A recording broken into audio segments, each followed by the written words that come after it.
माँ बनी भिखारिन। माँ आखिर क्यों भिखारिन बनेगी?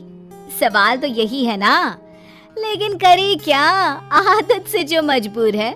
वैसे ये कहानी केवल मनोरंजन के लिए है, तो असल जिंदगी से जोड़कर ना ही देखे तो अच्छा होगा।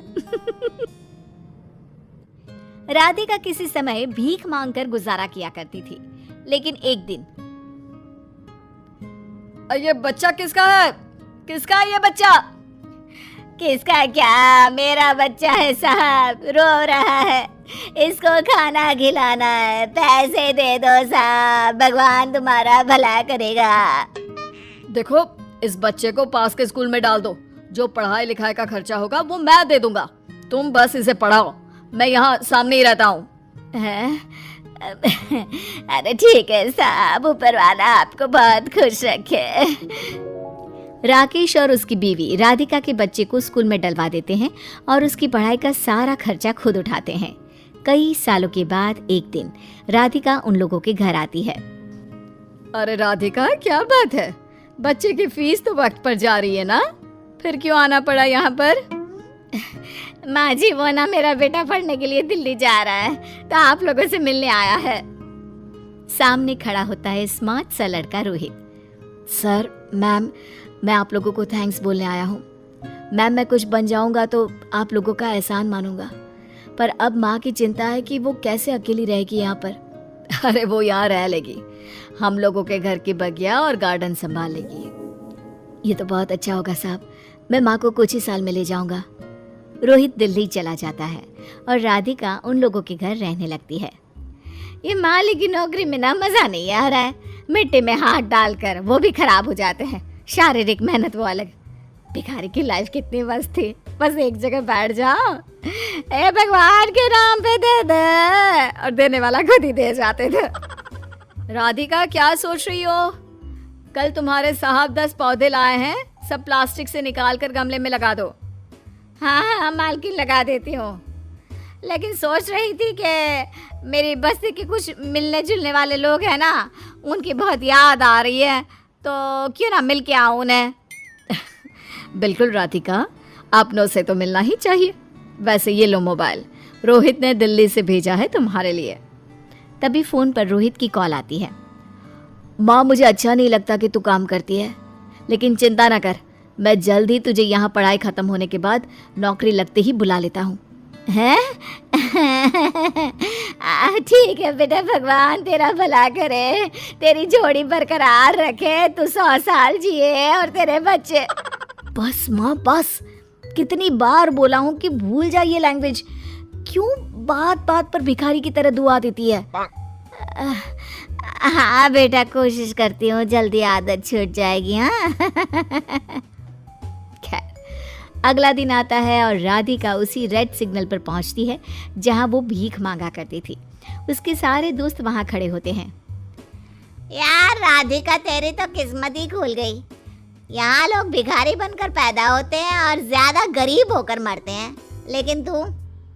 और भला हो उस मालिक का जिसने इसके बच्चे की पढ़ाई का खर्चा उठाया है।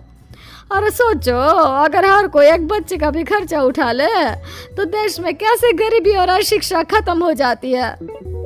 अरे वो सब तो ठीक है रे, लेकिन मैं ना वो भिखारी वाली जिंदगी बहुत मिस कर रही हूँ। अरे पता है कितना काम करवाते हैं, तब जाकर रात को खाना मिलता है।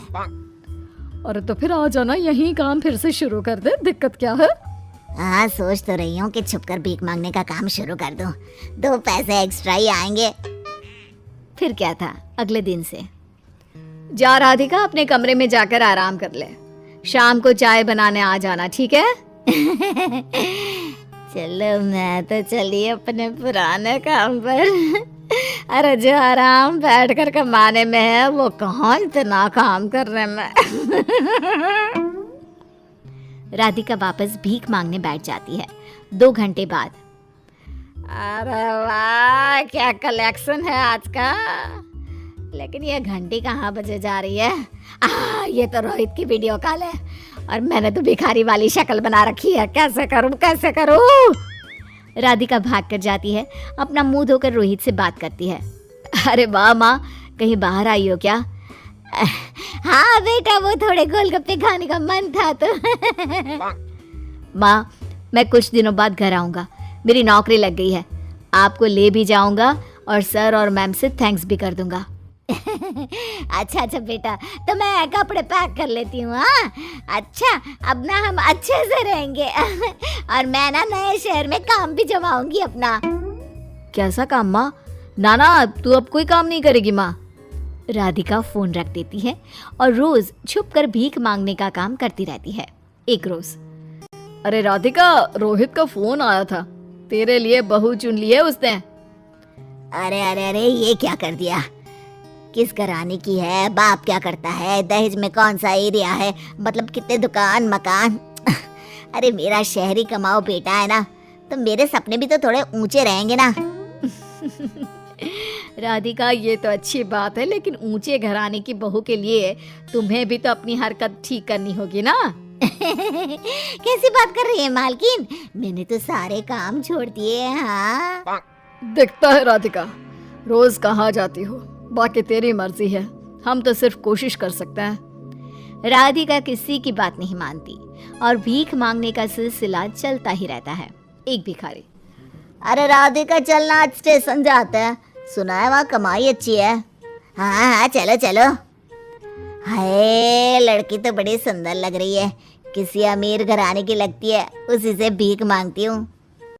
ऊपर वाले के नाम पर इस बुढ़िया को भीख दे दे बेटा, 2 दिन से खाया नहीं, कुछ दे दे बेटा। चल हट, शर्म नहीं आती भीख मांगते? अरे बेटा, घर में पति बीमार है, लड़का कोई काम नहीं करता, दे देना कुछ पैसे ऊपर वाले के नाम पर, भगवान तुझे खुश रखेगा बेटा। ए भिखारन, इस तरह पीछे ना पड़, समझी? चल यहाँ से फुट। पैसे नहीं देने तो मत दे, लेकिन तमीज से बात कर। भिखारन का आत्मसम्मान जाग गया। अरे इतना ही घमंड है तो भीख क्यों मांग रही है? अरे थोड़े दिन के लिए शौक है ये, बस, समझी? मेरा बेटा इतना बड़ा आदमी है ना, चल भाग यहाँ से। लड़की को राधिका की बात अजीब लगती है। राधिका वहां से दूसरी तरफ जाकर भीख मांगने लगती है कि तभी पीछे से उसका बेटा उसे देख लेता है। माँ! राधिका बेटे को देखकर डर जाती है। वो बेटा ऐसे ही आज इन लोगों से मिलने आई थी ना, तो माँ तो भीख मांगना छोड़ नहीं सकती है क्या? माँ, ऐसा क्यों करती है तू?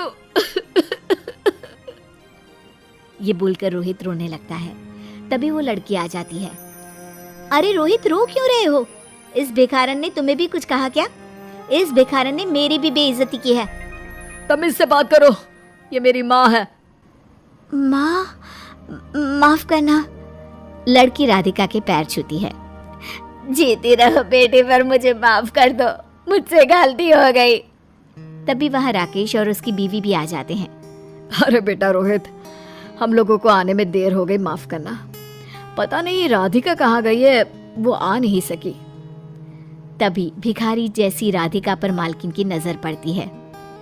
क्या राधिका, सामने तुम्हारी बहू और लायक बेटा खड़े हैं, लेकिन तुमको जीवन में भीख ही मांगना है? छोड़ो तुम लोग इसे यहीं पर और चलो हम लोगों के साथ। नहीं मालकिन, मुझे माफ कर दे, मैं आपसे ऐसा नहीं करूंगी, भगवान के ना, मुझे ऐसे ही माफ कर दीजिए मालकिन।